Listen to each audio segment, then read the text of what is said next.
Momentous occasion! Miyawkwat has finally watched something that isn't Marvel or Ninjago related. What's that? Is it also something that doesn't relate to superheroes and superpowers in any way? Jentry Chau versus the Underworld was such a fun watch. I had stumbled upon the trailer for it a little bit before it was set to come out and put it on my non-existent to-watch list, which I promptly forgot about, but I'm getting to it now! For those who don't know, Jentry Chau versus the Underworld follows its titular character, Jentry Chau, as she moves back to Texas from Seoul to help her great aunt in fighting off a demon named Mr. Chang, who is desperate to take Gentry's fire powers for himself. Although, Jentry finds herself stuck in Texas as she accidentally opens a portal to the underworld while defending Gugu. Now, with Gugu and a demon named Ed's help, Jentry must master her powers as she's the only person who can close her portal and prevent more demons from venturing into the human world. I do have my issues with the show, which I'll get to in a moment, but I just wanted to make this little video so I can get more people talking about it, because why have I only found like one other commentary video on the show?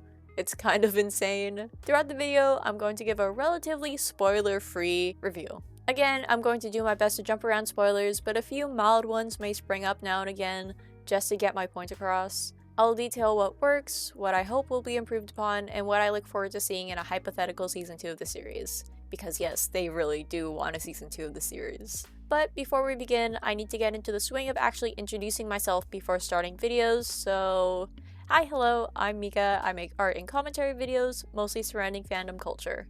I also run a small art business on the side if you're interested in checking it out, link in the description. I hate self-promoting, but you gotta do what you gotta do. Now, without further ado, let's jump straight into Jentry Chau and what makes it so great.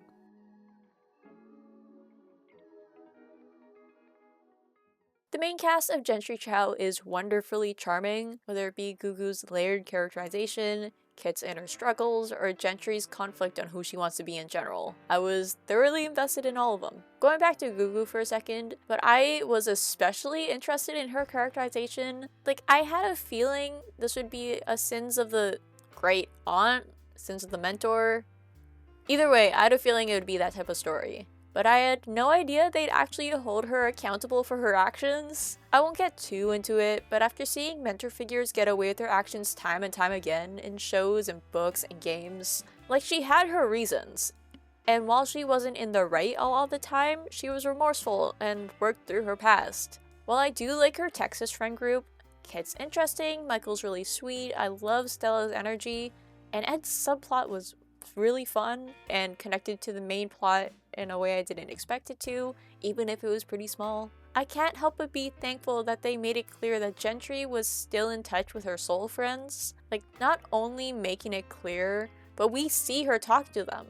I find that a lot of pieces of media that depict somebody moving away make their protags sort of just forget about their old friends. Like, yeah, growing apart because one person moved away does happen, but forgetting about them entirely right away just seems so unrealistic.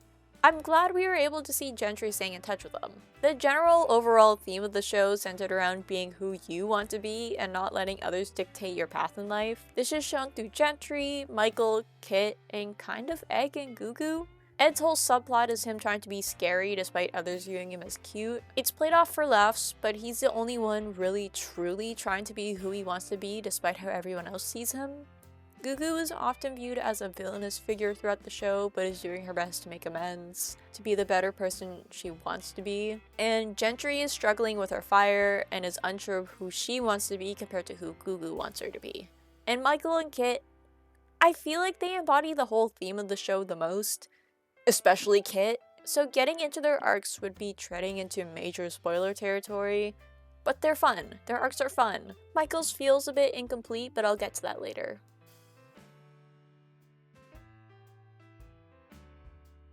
Of course, despite my praise, not everything about the show is perfect, the main thing being its romance. There's a love triangle. Square? I guess I'll love square since there are 4 main factors, but not in a fun way like in Miraculous, where it's actually a square. So, without spoiling too much, upon returning to Texas, Jentry is reunited with an old childhood friend named Michael, who she immediately catches feelings for, which was my first, I'm not really a fan of this, but whatever. The next day, she befriends her classmate Stella and meets a boy named Kit. Jentry gets flustered around him, and then we all learn that Stella is Michael's girlfriend. See? Love square. Kind of. They make it blatantly obvious who Jentry is going to end up with throughout the show, and I was personally rooting for Kit and Jentry from the start. That's neither here nor there, but everything is executed I wasn't a fan of any of the pairings by the end of it, and was actively rolling my eyes a lot of the time. I don't know, the romance just got a bit repetitive. Repetitiveness was also a problem when Gugu faced the consequences of her actions. It was too on and off with how Jentry felt about her, and I really wish it was a more gradual build-up instead of a, oh, I trust you, oh, I don't trust you, oh, I trust you. You know, it was too on and off with how Jentry felt about her, and I wish it was more of a gradual build-up instead. One final note, but I do feel like the last 3 episodes of the season could have been its own season altogether. Like, of course, just more spread out. But in the show's defense, they haven't been greenlit for a season 2 yet, so they probably just wanted to touch all their bases while they had the chance. Which, with the state of animated shows right now, I get it.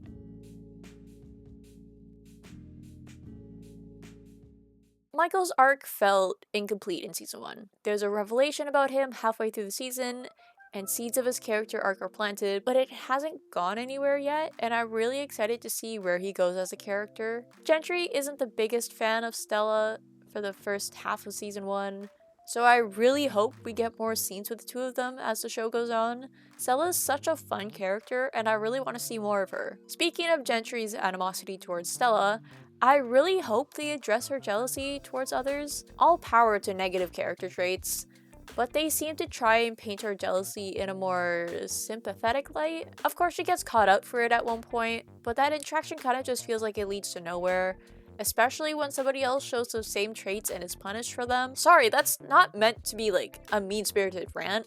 I do genuinely want to see Jentry improve, and I think season 2 would do well to expand upon that. This show is wonderful. The story was really well paced, and their use of mythology was really fun. And the animation and music, just watch the opening theme for this show. It's so good. Oh my god. I've only had time to listen to the show's opening, Flame by Cat's Eye, but everything about it is just so... I love it. I love it so much. Art style is amazing, the animation is great, and me personally, I love fire as a superpower, and the way they animate it in the show is just so pleasing to look at.